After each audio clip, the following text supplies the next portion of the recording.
I've had to come out to the park today and take a really, really long walk because I am so fucking angry, and this anger has built up more and more over the past few days.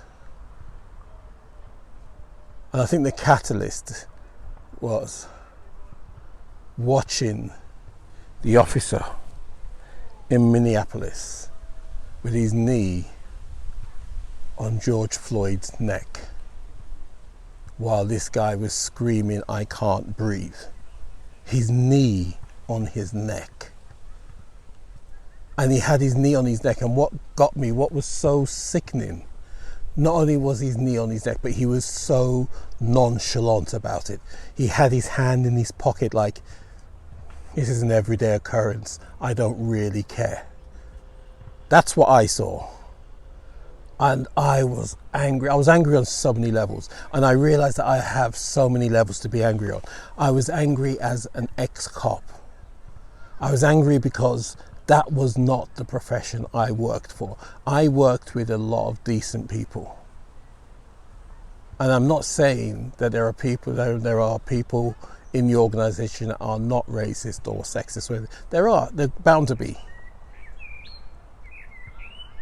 But there's a lot of good, honest, decent, hard-working cops out there who would not dream of ever doing such a thing.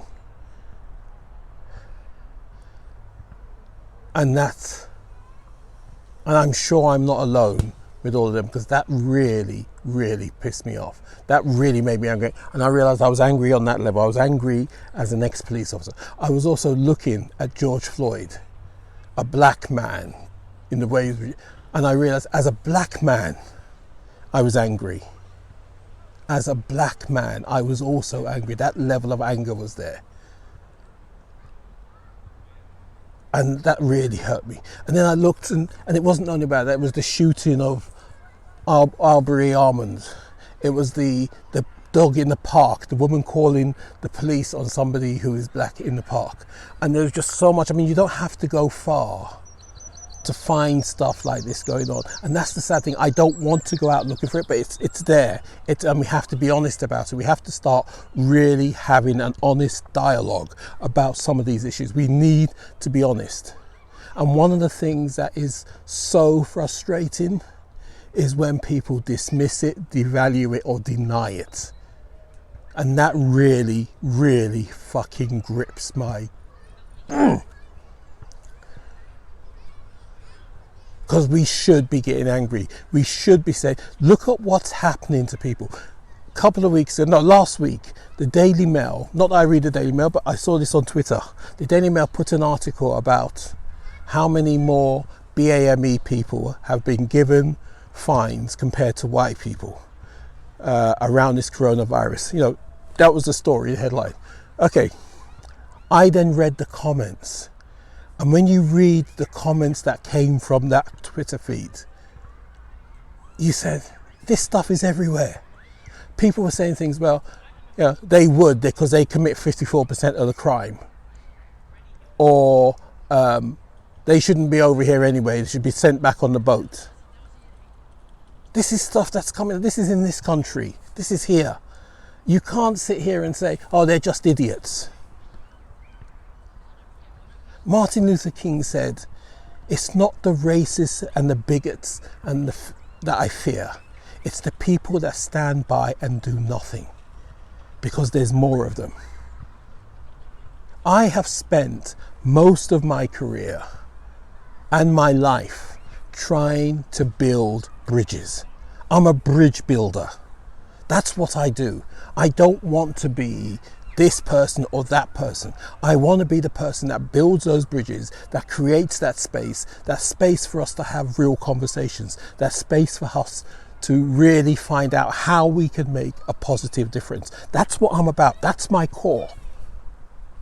But these past few weeks, that has been shaken. That has been shaken, and I want to get it back. I'm a diversity I'm not even, no, I don't even like being called a diversity or an inclusion practitioner. That's not why. I am a humanist. I'm about bringing people together. How do we find a place where we can respect each other? And it's not about, I'm just gonna say, oh man, there's so much emotion going on inside me that the words are just, the model we have for looking at these issues is out of date. We are now in a place where there is diversity fatigue. It has been turned into an industry and we've forgotten that it's about people. We have empowered diversity at the expense of inclusion. We need to change things round. The model we use is out of date. The model isn't working because we're having the same questions over and over again. I'm almost 60. I have lost count of how many times I've had the same conversation with different people who think they're coming up with a brand new idea. And they're using exactly the same script. It's like there's been one script that was written way back in the 70s. And all we've done is change the actors, we've changed the title, but we've used the same script. We've asked the same questions. We're in the same place. We haven't moved from that script. It doesn't work. In fact, if anything, we've diluted the script. In some places, it's not even about having a diversity and inclusion workshop. It's a computer package. It ticks a box. We're talking about people. We're talking about people's dignity. We're talking about people's respect. We're talking about how we include people. And we do it on a computer package that ticks a box. How insulting is that? How insulting is that? It's disgraceful.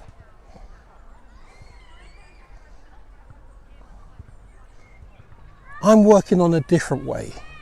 I am willing to work with anybody who is willing to do things differently. Let's change the script. Let's find a new model. I have a new model, a different model. Let's look at it from a completely different perspective. And I'm willing to work and talk and engage and create with anybody who is willing to go on that journey. Because I've had enough. This way that we're doing it is not working. Yeah. I'm going to complain to my MP. It's not working. We need to do something different. We need to focus on a way where we can actually build a bridge. I also want to say to my fellow colleagues out there ex-colleagues who are still serving police officers on the front line. First of all, much respect to those of you who are decent, hard-working cops. I respect you, I salute you, I feel you.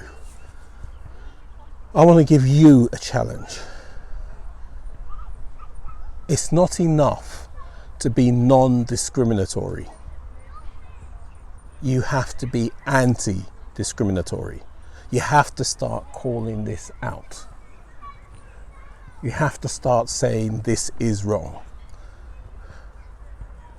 Sometimes we can be scared because we might feel we're the only one. We don't want to break ranks. We don't want to do this. But actually, injustice anywhere will lead to injustice everywhere. We have to start standing up for the reasons we signed on the dotted line, for the reasons we wore that badge, for the reasons we took that oath. We need to start believing in those things. We need to start being real. If we're about justice, let us be about justice even within our own ranks. We need to call it out. One of the things that got me with that video is the amount of officers that were standing around and not doing anything. They did nothing to stop this one person. Not one officer stepped in and said, even just put his hand up, take it, nothing.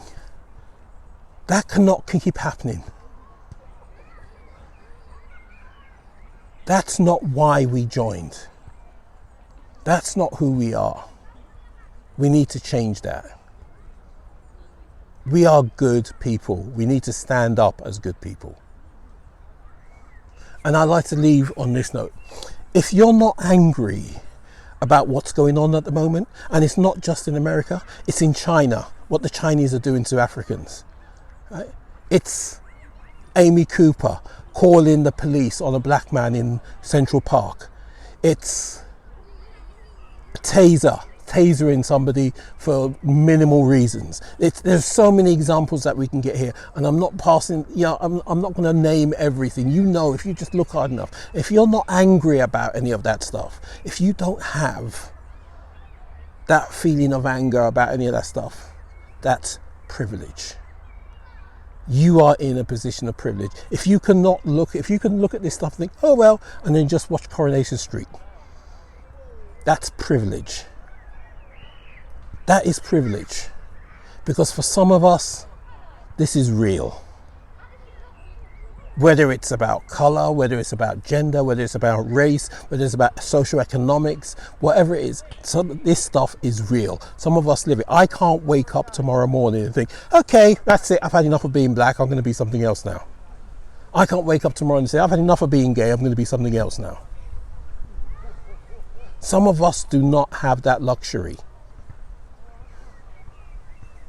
If you are not angered and you are not enraged, you are not paying attention, and you are in a position of privilege.